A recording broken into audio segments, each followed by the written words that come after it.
Hello বন্ধুরা, আমি রিঙ্কি আর তোমরা দেখছো বধুয়া ফ্যামিলি ব্লগ। সকালবেলা ছেলেদেরকে স্কুলে গাড়িতে তুলে দেওয়া হলো, তারপরে আমি রান্না বান্না করে স্নান করে রেডি হয়ে গেছি, কারণ আমার দোকানে যেতে হবে। রেডি হয়ে চলে আসলাম দোকানে এসে দোকান খুলছি। দোকানটা আমার কি হয়, এই যে কাঠগুলো, এই কাঠের গায়ে ছিটকানি লাগানো থাকে, ওই ছিটকানিগুলো খুলে বাইরের থেকে গিয়ে দোকানের ঝাপটা তুলতে হয়। এবার প্রত্যেকটা ছিটকানি না আমি খুলতে পারি না, একটা দিকেরটা পুরোটা খুলতে পারি আর একটা দিকেরটা খুলতে পারি না। এই যে সামনেটা দেখছো, দেখো আমি সামনেটা একাই খুললাম, ঝাপটাও একা তুলে ফেললাম, কিন্তু এই সাইডেরটা যেটা আছে এটা আমি তুলতে পারি না। এটা আমার হাজব্যান্ড এসে আমাকে এটা তুলে দেয়, তারপরে পরে তো তুলে দিল দোকান করে। আজকে ভাবছি একটু মার্কেটে যাব, আমরা মার্কেটের জন্য রওনা দিলাম। এখন তো খুব ঠান্ডা পড়েছে, জ্যাকেট পরে নিয়েছি মার্কেটে যাওয়ার সময়। এটা আমরা অটোতে, দেখো কি ভিড়, মার্কেট বলে কথা, এটা বড় বাজার মার্কেট, এখানে প্রচুর ভিড়। ভিড়ের মধ্যে থেকেও গেলাম, দেখো পিছনে কত ভিড়।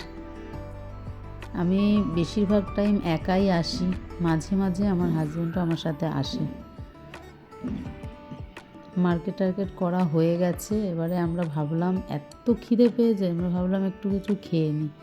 এখানে চলে আসলাম একটু খেতে, ভাবি বসে কিছু একটু খেয়ে নিই, এত খিদে পেয়েছে। আর এখানে সব মালগুলো রাখা হয়েছে।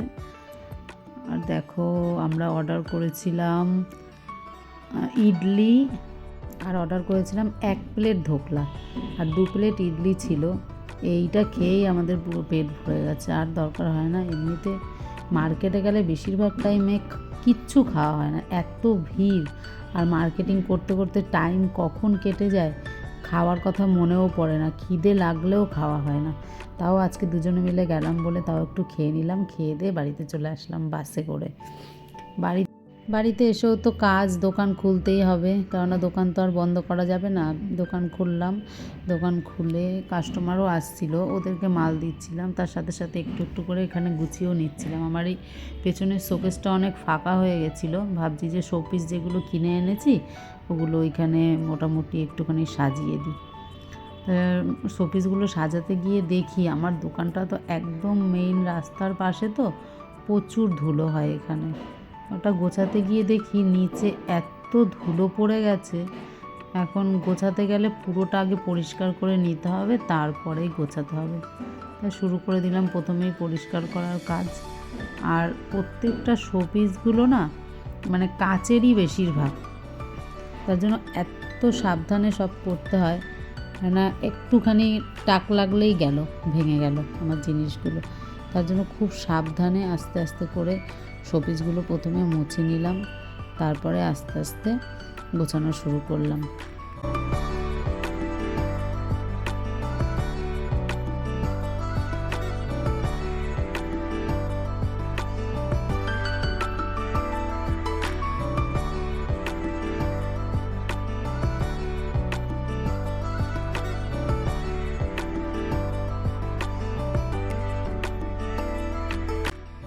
এই ঘড়িটা অনেক দিন আগেই আনা হয়েছে, 4-5টা আনা হয়েছিল, তার মধ্যে এই একটা পড়ে আছে, এটা ওপরে রাখা ছিল, ভাবলাম এটাকেও নামিয়ে শো করে রাখা হোক এখানে।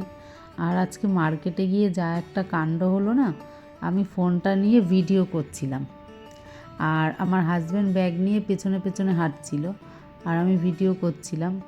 একটা লোক না আর একটু হলেই আমার ফোনটাকে কেড়ে নিয়ে দৌড় মারতো, যেরকম হয় আর কি। ফোনটা যখন আমরা ভিডিও করি তখন তো এমন কিছু শক্তভাবে ফোনটা ধরা হয় না যে কেউ নিয়ে চলে যেতে পারে। এখন আমার হাজব্যান্ড না পুরো বুঝতে পেরেছে যে লোকটা ফোনের দিকে টার্গেট আছে। ও তখন লোকটাকে বলছে, সরুন দাদা সরুন, বলে যেভাবে হোক কাটিয়ে ও চলে এসছে। কিন্তু লোকটা আমাদের পেছন অনেকটা দূর পর্যন্ত এসছে, পুরো বাস স্ট্যান্ড পর্যন্ত। যখন দেখছে বাস স্ট্যান্ড, এই রাস্তা আমরা পার হচ্ছি, বাস স্ট্যান্ডের ওখানেই তো পুলিশ দাঁড়িয়েছিল, তখন ওই পুলিশগুলোকে দেখে উনি আর এদিকটা আর আসেনি, নাহলে ওই অবধি আমাদের পেছন এসেছিলো।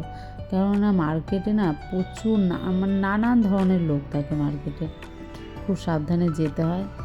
এখন ও তাই বললো যে তুমি যখন একা যাও একদমই যেন ভিডিও করো না, তাহলে তোমার ফোনও থাকবে না, ওদিকে ফোন নিয়ে চলে যাবে, তুমি তার পেছন পেছন দৌড়াবে, তোমার মালের ব্যাগ পড়ে থাকবে। এইরকম একটা অভিজ্ঞতা হলো আজকে আমার।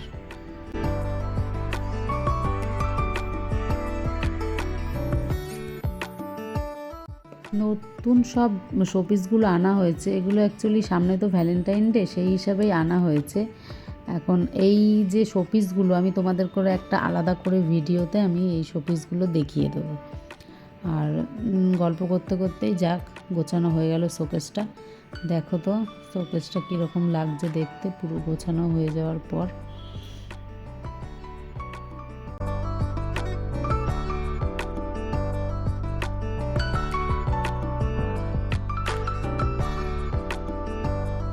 রাতে দোকান বন্ধ করে তারপরে আমরা বিয়েবাড়ির জন্য রেডি হচ্ছি। আমাদের তো বিয়েবাড়ি যেতে সবসময় লেট হয়, 9:30 10টার আগে আমরা যেতে পারি না, কেননা দোকান ফেলে তো যাওয়া যায় না। পুরো দোকান করে তারপরে আমরা রেডি হয়ে বিয়েবাড়ি যাচ্ছিলাম। এমনি পাশাপাশি বিয়ে, খুব একটা অসুবিধার কিছু নেই, তাই বেশি না সিম্পলভাবে একটু রেডি হচ্ছিলাম।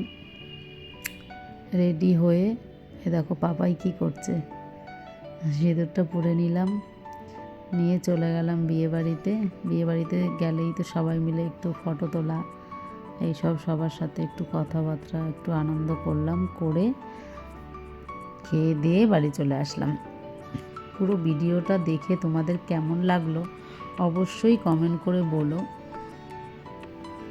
দেখা হবে আর একটা নতুন কোনো ভিডিও নিয়ে। ততক্ষণের জন্য টাটা, বাই বাই, সবাই ভালো থেকো আর ভিডিওটা পুরো দেখো।